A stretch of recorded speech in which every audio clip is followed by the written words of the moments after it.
ಏನು ಮಾಡೋಣ ನಮ್ಮ ಇಲಾಖೆ ಗೃಹ ಇಲಾಖೆಯ ಸಹಯೋಗದೊಂದಿಗೆ ಈಗಾಗಲೇ 31 ಜಿಲ್ಲೆಯಲ್ಲಿ ಸಿಬ್ಬಂದಿಗಳನ್ನ ರಿಕ್ರೂಟ್ ಮಾಡಿದ್ದಾರೆ. ಸೊ ಈಗ ಟ್ರೈನಿಂಗ್ ನಡೀತಾ ಇದೆ. ಸೊ ಬಹಳಷ್ಟು ಮಹತ್ವಾಕಾಂಕ್ಷೆಯನ್ನು ಇಟ್ಕೊಂಡು ಈ ಅಕ್ಕಪಡೆಯನ್ನು ಮಾಡ್ತೇವೆ. ಇವತ್ತು ಕ್ಯಾಬಿನೆಟ್ನಲ್ಲಿ ಕೂಡ ಬಹಳಷ್ಟು ಚೆನ್ನಾಗಿ ಏನು ಯಾವ ರೀತಿ ಇದು ಅನುಕೂಲ ಆಗುತ್ತೆ ಅನ್ನೋದ್ರ ಬಗ್ಗೆ ಚರ್ಚೆ ಆಗಿದೆ. ಸೊ ಸಮಾಜದಲ್ಲಿ ಬ್ಯಾಡ್ ಎಲಿಮೆಂಟ್ಸ್ ಅಂತಂದರೆ ಪ್ರಿವೆನ್ಷನ್ ಮಾಡೋಕ್ಕೆ ಆನ್ಲೈನಿಂದ ಆಗಿರ್ಬೋದು, ಸೋಷಿಯಲ್ ಮೀಡಿಯಾದಿಂದ ಆಗಿರ್ಬೋದು, ಅಥವಾ ಭಾಳಷ್ಟು ಹುಡುಗರು ಹುಡುಗಿಯರನ್ನ ಫಾಲೋ ಮಾಡೋದಿರುತ್ತೆ ಬಸ್ ಸ್ಟ್ಯಾಂಡ್ಗಳಲ್ಲಿ, ದೇವಸ್ಥಾನದಲ್ಲಿ, ಗಾರ್ಡನ್ನಲ್ಲಿ, ಮಾಲ್ ಹತ್ರ. ಸೊ ಎಲ್ಲ ಕಡೆ ಅಕ್ಕಪಡೆ ಗಸ್ತಿನ ಸುತ್ತಾಗ್ತಾ ಇರ್ತಾರೆ. ಅದ್ರ ಜೊತೆಯಲ್ಲಿ ಸ್ಕೂಲ್ ಕಾಲೇಜ್ಗೆ ಹೋಗಿ ಎಜುಕೇಟ್ ಮಾಡೋದು ಕೂಡ ಮಾಡ್ತಾರೆ. ಭಾಳಷ್ಟು ಇದರಿಂದ ಒಬ್ಬ ಹುಡುಗಿನ ಬಿಡಿಸ್ತಾ ಇರ್ತಾರೆ. ಹುಡುಗಿ ಮರ್ಯಾದೆಗೆ ಹೆದರಿ ಮನೆಯಲ್ಲಿ ಕೈಗೊಳ್ಳೋದಿಲ್ಲ. ಅಥವಾ ಪೊಲೀಸ್ ಸ್ಟೇಷನ್ಗೆ ಹೋಗೋದು ಅಂತಂದರೆ ಒಂಥರ ಹಳ್ಳಿಗಳಲ್ಲಿ ನಮ್ಮ ಕಡೆ ಎಲ್ಲ ಒಂಥರ ಭಯ ಪಡ್ತಾರೆ, ಮರ್ಯಾದೆ ಏನಾಗಬೇಕಪ್ಪ ಪೊಲೀಸ್ ಸ್ಟೇಷನ್ಗೆ ಹೋದ್ರೆ ಅಂತ. ಸೊ ಅಕ್ಕಪಡೆ ಕಾರ್ಯಾಚರಣೆ ಮಾಡುತ್ತೆ. ಬಹಳಷ್ಟು ಆಸೆಯನ್ನು ಇಟ್ಕೊಂಡು, ಮಹತ್ವಾಕಾಂಕ್ಷೆನ ಇಟ್ಕೊಂಡು ಇದೊಂದು ಉತ್ತಮವಾದಂಥ ಒಂದು ಪ್ರಯೋಗವನ್ನು ಸಾಲ ಸೌಲಭ್ಯ ಯಾವತ್ತಿಂದ ಸಿಗುತ್ತೆ? ನಾನು ಮುಂಚೆನೇ ಹೇಳಿದ ಹಾಗೆ 6 ತಿಂಗಳು ಅವರು ಪ್ರತಿ ತಿಂಗಳು 200 ರೂಪಾಯಿ ತಮ್ಮ ಸೇವಿಂಗ್ ಅಕೌಂಟ್ನಲ್ಲಿ 200 ರೂಪಾಯಿಯನ್ನು ಇಡಬೇಕಾಗುತ್ತೆ. ಇದು ನಿರಂತರ, ಬರೀ 6 ತಿಂಗಳು ಅಷ್ಟೇ ಇಡೋದಲ್ಲ. ಪ್ರತಿ ತಿಂಗಳು 200 ರೂಪಾಯಿ ಅವ್ರು ಸೇವ್ ಮಾಡ್ಕೊಂಡು ಬಂದರೆ 6 ತಿಂಗಳಿಗೆ ಅವ್ರು ಎಲಿಜಿಬಲ್ ಆಗ್ತಾರೆ.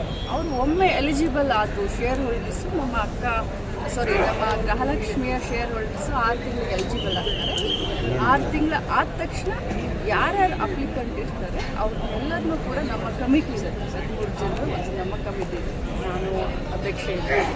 ಸೊ ಸೆಕ್ರೆಟ್ರಿ ಅವರು, ನಮ್ಮ ಡೈರೆಕ್ಟ್ರುಗಳು, ಸೊ 8 ಜನ ಚುನಾಯಿತ ಡೈರೆಕ್ಟರ್ಗಳು ಬರ್ತಾರೆ ಈ ಒಂದು ಬ್ಯಾಂಕ್ನಲ್ಲಿ. ಸೊ ಆ ಕಮಿಟಿ ಎದುರುಗಡೆ ಇದ್ದು ಸ್ಕ್ರೂಟ್ನಿ ಮಾಡಿ ಒಂದು ಕಮಿಟಿ ನಮಗೆ ಕೊಡ್ತೀವಿ. ಸೊ ಕಮಿಟಿನಲ್ಲಿ ಇಟ್ಕೊಂಡು ನಾರ್ಮ್ಸ್ ಕಂಡೀಷನ್ ಅಂತ ಜಾಸ್ತಿ ಇಡೋದಿಲ್ಲ, ಅದಕ್ಕೆ ಸ್ಪಷ್ಟವಾಗಿ ಹೇಳ್ತೀನಿ. ಯಾಕಂತಂದರೆ ಹೀಗಾಗಬಾರ್ದು, ನಾಳೆ ಜನರಿಗೆ ನೀವು ಈ ಡಾಕ್ಯುಮೆಂಟ್ಸ್ ಇಲ್ಲ, ನಿಮ್ಮದು ಆದಿಲ್ಲ ಅಂತ. ಯಾಕಂದರೆ ಮಹಿಳೆಯರಿಗೆ ಅನುಕೂಲ ಆಗಲಿ ಅನ್ನೋ ದೃಷ್ಟಿಯಿಂದ ಕಡಿಮೆ ಬಡ್ಡಿ ದರದಲ್ಲಿ ಕೊಡಬೇಕು ಅಂತ ಮಾಡ್ತಾಯಿದ್ದೀವಿ. ಭಾಳಷ್ಟು ಸ್ಟ್ರಿಕ್ಟಾಗಿ ನಾವೇನು ಡಾಕ್ಯುಮೆಂಟ್ಸ್ ಆಗಲಿ ಇದನ್ನಾಗಲಿ ಮಾಡಲ್ಲ, ಅವ್ರಿಗೆ ಸಹಾಯ ಆಗೋದಕ್ಕೆ ಮಾಡ್ತೀವಿ. ಜೊತೆಲಿ ಎಲ್ಲ ಮೆಂಬರ್ಗಳಿಗೂ ಕೂಡ ಆರೋಗ್ಯ ವಿಮೆಯನ್ನು ಮಾಡಿಸುವಂಥ ಒಂದು ದೊಡ್ಡ ಸಾಹಸಿಕೆ. ಅಂದರೆ ಕಾರ್ಡ್ ಇಲ್ಲದೆ ಇರೋರು ಮೇಡಮ್ ಆರೋಗ್ಯ ವಿಮೆ ಯಾವತ್ತಿಂದ? BPL ಕಾರ್ಡ್ ಅನರ್ಹ ಮಾಡ್ತಿದ್ದಾರೆ ಅಂತಗಳಿಗೆ ಗೃಹಲಕ್ಷ್ಮಿನ ಕೊಡ್ತಾರೆ. ಹೌದು, BPL ಕಾರ್ಡ್ ಅನರ್ಹ ಆದ ತಕ್ಷಣವೇ ಗೃಹಲಕ್ಷ್ಮಿಯನ್ನೇ ಕಟ್ಟಾಗುತ್ತೆ. That is natural. ಬಟ್ ನಾವು ಹೇಳಿದ್ದು BPLಗೂ ಕೊಡ್ತೀವಿ, APLಗೂ ಕೊಡ್ತೀವಿ, ಅಂಥೋದೈದನ್ನೂ ಕೊಡ್ತೀವಿ. ಯಾರು ಇನ್ಕಮ್ ಟ್ಯಾಕ್ಸ್ ಮತ್ತು GST ಪೇ ಇಲ್ಲ ಅಂಥವ್ರಿಗೆಲ್ಲರಿಗೂ ಕೊಡ್ತೀವಿ ಅಂತ ಹೇಳಿ. ಹೌದಾ, ಬರೀ BPL ಅಷ್ಟೇ ಹೇಳಲಿಲ್ಲ, ನಾವು APLಗೂ ಕೊಡ್ತೇವೆ. ಆದರೆ ಈಗ ಏನು ಹೊಸದಾಗಿ ಸ್ಕ್ರೂಟ್ನಿ ಮಾಡಿ ಏನು BPLನ ಕಟ್ ಮಾಡ್ತಾ ಇದ್ದಾರೆ, ಆ ಲಿಸ್ಟು ಅವ್ರು ನಮಗೆ ಕಳಿಸ್ಬೇಕು. ಅವ್ರಿಗೂ ಹೋಲ್ಡ್ ಆಗಿದೆ, ಅವ್ರಿಗೂ ಹೋಲ್ಡ್ ಆಗಿದೆ BPL. ಇಲ್ಲ, ನನಗದ್ರ ಬಗ್ಗೆ ಗೊತ್ತಿಲ್ಲ. ನೀವು ಹೇಳಿದ್ದಕ್ಕೆ ಆ ಉತ್ತರ ಕೊಡ್ತಾ ಇದ್ದೆ. ಆ ರೀತಿ ಏನಾದರೂ ಆದರೆ ನಾಳೆ ಅವರು BPL ಮಾತ್ರ ತಾನೇ ಸಮಸ್ಯೆ ಆಗುತ್ತೆ, ಟ್ಯಾಕ್ಸ್ ಕಟ್ಟೋರಿಗೆ ಮಾತ್ರ ಸಮಸ್ಯೆ ಆಗುತ್ತೆ. ಬಟ್ ನಾವು ಆಹಾರ ಇಲಾಖೆಯಿಂದ ನಾವು ಡಾಟಾ ತೆಗೆದುಕೊಂಡಿರೋದು, ರೇಷನ್ ಕಾರ್ಡ್ ಡಾಟಾ ತೆಗೆದುಕೊಂಡಿರೋದು ಆಹಾರ ಇಲಾಖೆಯಿಂದ.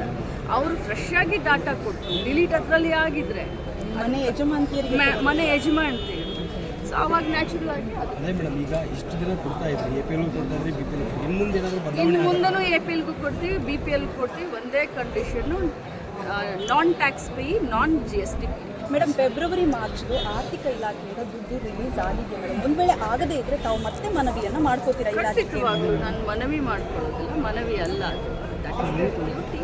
ಖಂಡಿತವಾಗ್ಲೂ ಫೆಬ್ರವರಿ ಮಾರ್ಚಿದ್ದು ಮಾನ್ಯ ಮುಖ್ಯಮಂತ್ರಿಗಳು ಕೂಡ ಸದನದಲ್ಲಿ ಉತ್ತರವನ್ನು ಕೊಟ್ಟಿದ್ದಾರೆ. ನಾವು ಮತ್ತೆ ಪದೇ ಫೈನಾನ್ಸ್ ಡಿಪಾರ್ಟ್ಮೆಂಟ್ಗಳಲ್ಲಿ ಕೂಡ ನಾವು ಕೇಳ್ಕೊಂಡಿದ್ವಿ, ಬಿಡುಗಡೆ ಅವ್ರು ಯಾವಾಗ ಮಾಡ್ತಾರೆ, ಮಾಡಿದ ತಕ್ಷಣ ರಾಜ್ಯದ ಯಜಮಾನಿಗಳಿಗೆ ಫೆಬ್ರವರಿ ಮಾರ್ಚ್ ಖಂಡಿತವಾಗ್ಲೂ ಯಾವತ್ತು ಫೈನಾನ್ಸ್ ಡಿಪಾರ್ಟ್ಮೆಂಟ್ ಕ್ಲಿಯರ್ ಮಾಡುತ್ತೆ ಅವತ್ತು ನಾನು ಕ್ಲಿಯರ್. ಬಟ್ ಯಾವತ್ತು ಆಗ್ಬೋದು ಮೇಡಮ್? ಪದೇ ಹೇಳ್ತೇನೆ.